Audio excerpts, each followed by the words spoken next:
body.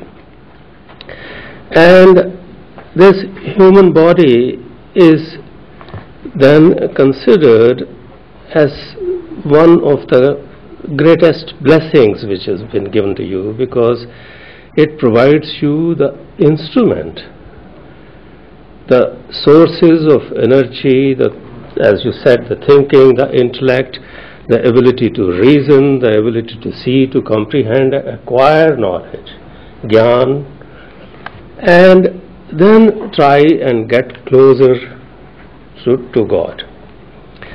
And the biggest suffering is, where we start or begin, is the suffering from being separated from God, the Atma, the spirit, being separated from God, the process of individuation. And in this process of individuation,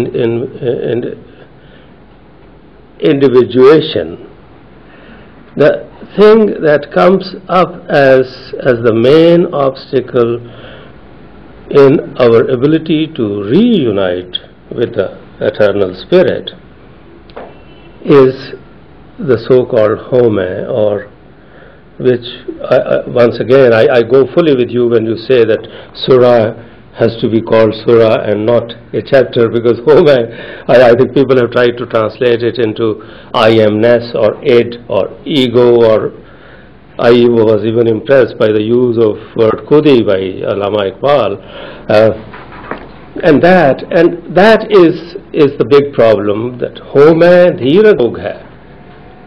Home is the greatest malady. Daru bhi isma hai. Daru, the malady, the remedy, also is in this. Because if there is God's grace, then it will put you on the right path.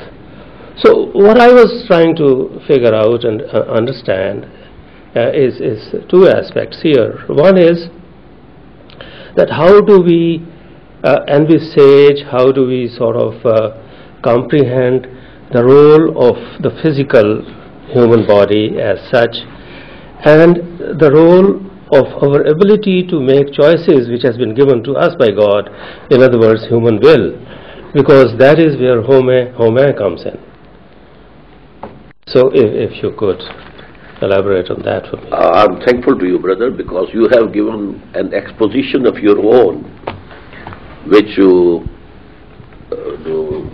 is in consonance with what I have said. You have used the very correct word, instrument. This body is the instrument. Our ego or khudi or spiritual existence is the real existence. But it has to earn good deeds through this body, or it is earning hell for itself through this body. And this is actually like a horse you have to ride. So your khudi should be strong enough to control the horse, or it will throw you down on the ground. So both these things are necessary, and there is, the hadith of the Prophet, Inna li nafsika alayka haqqan. This body, animal body, has also rights upon you. You have to take care of it, everything. But don't think that you are only this body or animal being. Actually, your actual existence is a spiritual existence. What have been the reasons for the decline of the Islamic civilization with the basic characteristics that you have presented in your talk? Maybe you will address that in a later subject. But my main concern here in the question is that your talk includes a number, multiple layers of contradictions. That's to say, there's a contradiction or dualism within man that you talked about. But there's also another kind of contradiction or dualism outside of man, between perhaps different civilizations or philosophies or discourses. And since God is a central figure within the Abrahamic tradition, within Islam, it seems that at the end of the talk you were somewhat pessimistic about human destiny. Now, how come that God becomes absent here, although we are in so much need of God, in the presence of contradiction, civilization contradiction or human contradiction? How come that God does not interfere in order to restore that balance between the two entities that you spoke of? First of all, let me admit that this is global civilization, but it is, as its origin was Europe. It's European civilization which has engulfed the whole of the globe. Regarding the question, God doesn't intervene. He has created this world, bestowed human beings with faculties, and now it is for them to show خَلَقَ الْمَوْتَ وَالْحَيَاةَ لِيَبْلُوَكُمْ أَيُّكُمْ أَحْسَنُ عَمَلًا. You know, man is being tested over here. What you do?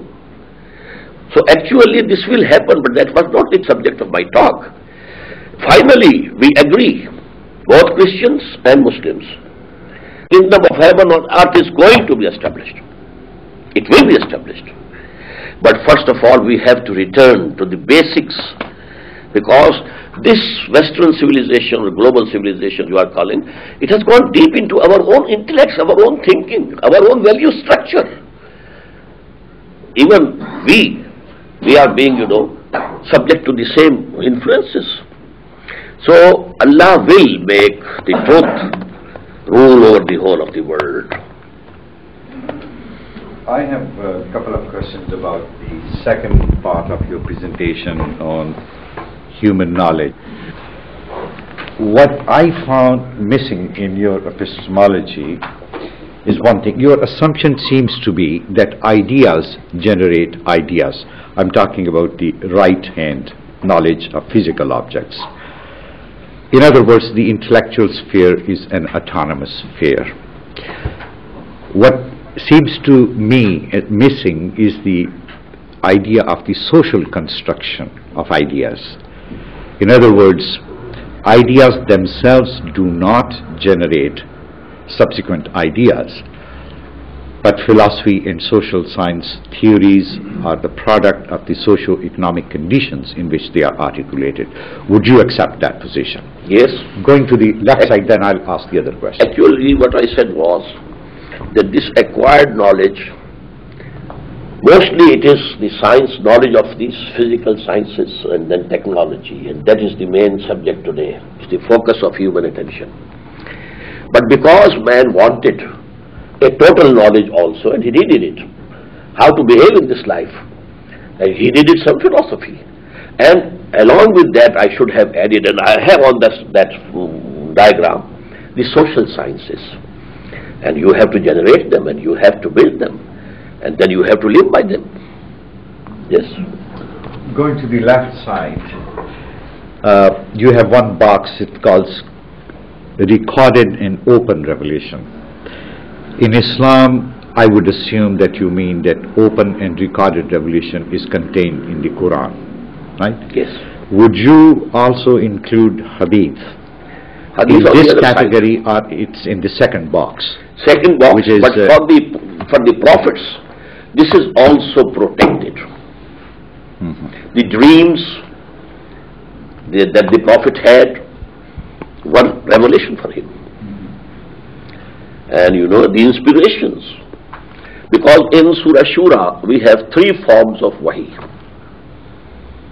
مَا كَانَ لِبَشَرٍ أَن يُكَلِّمَهُ اللَّهُ إِلَّا وَحْيًا أَوْ بِوَرَاءِ حِجَابٍ أَوْ يُرْسِلَ رَسُولًا فَيُوحِيَ بِإِذْنِهِ مَا يَشَاءُ. It is not possible for human beings to talk with Allah except in 3 forms.